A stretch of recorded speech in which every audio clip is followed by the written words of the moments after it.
Hi friends, मैं Sushil Kumar net education के इस चैनल पे पुनः आपका स्वागत करता हूं। आज मैं यूजीसी नेट के पेपर 1 के साथ आप लोगों के पास पुनः उपस्थित हूं। यूजीसी नेट के पेपर 1 में यूनिट 6 के जो प्रीवियस क्वेश्चन है उसको और उससे रिलेटेड कुछ बातें आज हम करेंगे। फर्स्ट यूनिट 6 में जो प्रथम प्रश्न है प्रीवियस ईयर का, वो आप यहाँ देख सकते हैं स्क्रीन पे। जो प्रथम प्रश्न है वो है कि निम्न में से कौन सा आगमनात्मक तर्क में पूर्व कल्पित है। तो आगमनात्मक तर्क में जो पूर्व कल्पित है, अर्थात आगमन और निगमन तर्क तो हमने समझा ही दिया था। तो पूर्व कल्पित क्या होता है? तो अर्थात प्रकृति की समरूपता के अनुकूल जो होता है वही पूर्व कल्पित होता है। मतलब पहले से जिसकी कल्पना की जाती है, पहले से जो परिपूर्ण रहता है वो पूर्व कल्पित कहलाता है। तो प्रकृति की समरूपता इसका फर्स्ट आंसर होगा। दूसरा प्रश्न है फ्रेंड्स कि कथन दिया हुआ है कि कथन ए है और फिर उसके साथ तर्क दिया हुआ है। दूसरा कथन ए में दिया है कि शिक्षक द्वारा छात्रों को दिए गए आरंभिक संदेशों को अंतःक्रिया स्थापित करने के लिए महत्वपूर्ण होना आवश्यक नहीं है।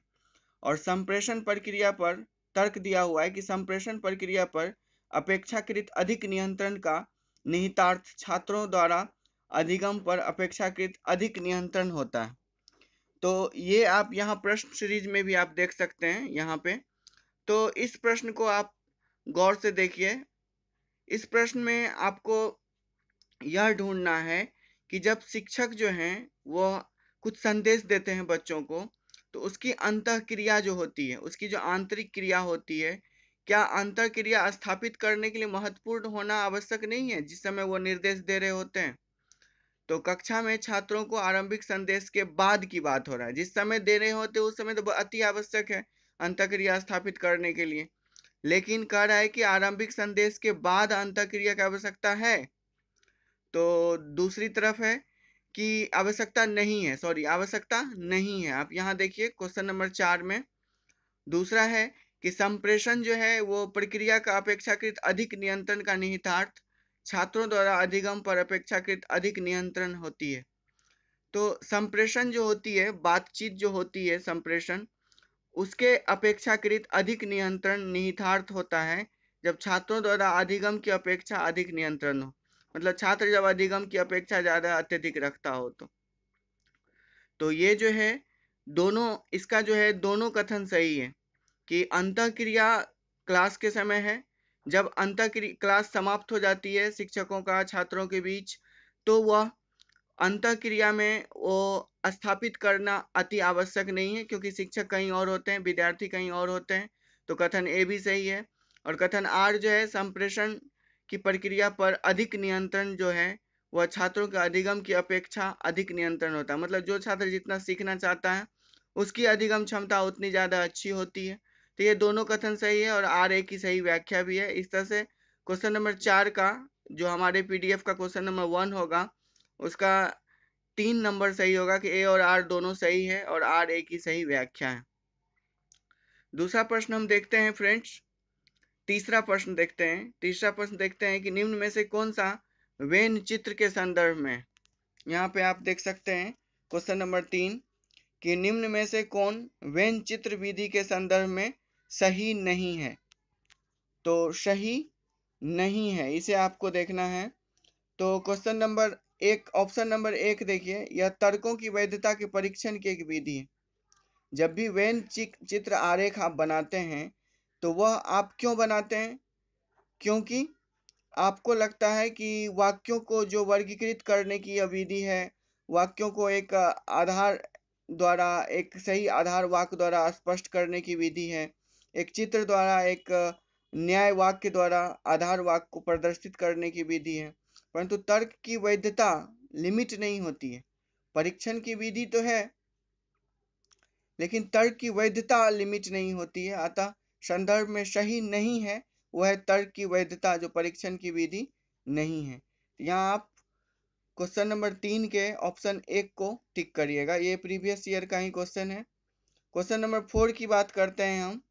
कह रहा है कि प्रज्ञा की श्रेष्ठता जो होता है, प्रज्ञा जो होती है उसकी श्रेष्ठता जो होती है वो एक विषय के बारे में उसकी एकाग्र शक्ति पर उसी प्रकार निर्भर होती है जिस प्रकार की उत्तल लेंस पर पड़ने वाले सभी प्रकाश एक बिंदु पर संग्रहित होते हैं। कहीं ना कहीं दोनों ऑप्शन, दोनों बातें एक चीज को इंडिकेट करता है कि जब हम सीख रहे होते हैं तो हमको उसी तरह से एकाग्र होना चाहिए जिस तरह से उत्तल दर्पण में लेंस पर पड़ने वाले सारे प्रकाश एक बिंदु पर संग्रहित हो जाते हैं। तो यह दोनों इक्विवेलेंट है, दोनों। तो इसको हम लोग सादृश्य मूलक में रखेंगे। जैसे ही समान बातों को स्पष्ट कर रहा होगा तो ये सादृश्य मूलक होगा। तो इसका ऑप्शन नंबर 1 आंसर होगा जो आपको स्क्रीन में दिख रहा है, सादृश्य मूलक। पांचवा क्वेश्चन देखते हैं फ्रेंड्स।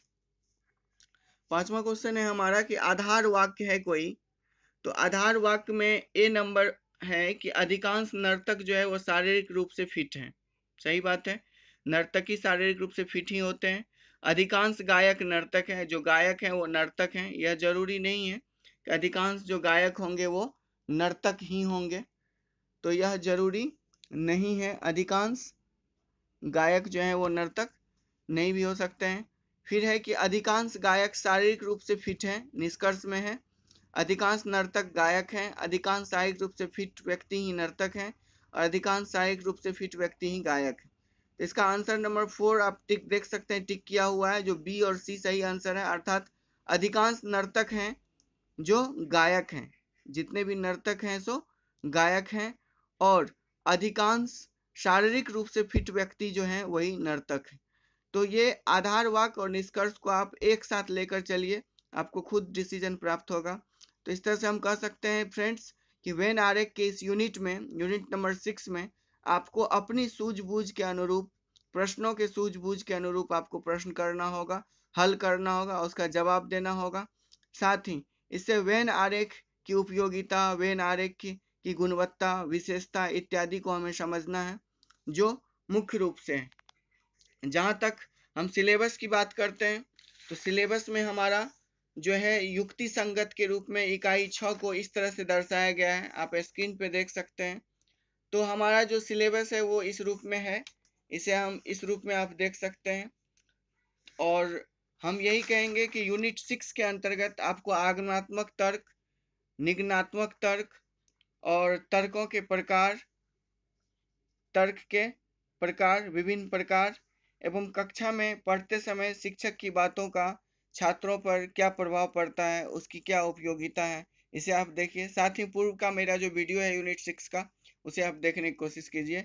तो फ्रेंड्स, इसी तरह हमारा यूनिट 6 का प्रीवियस क्वेश्चन है और यही क्वेश्चन पूछा जाता है, और बार बार इससे जो 5 बिंदु इंपॉर्टेंट है वो हमारे पीडीएफ में, पूर्व के पीडीएफ में जो दिया हुआ है वही है, जिसको हम फिर से यहाँ पे डाउनलोड कर देते हैं। ये डिस्क्रिप्शन बॉक्स में दे देते हैं, लिंक कर देते हैं, आप यहाँ से देख सकते हैं।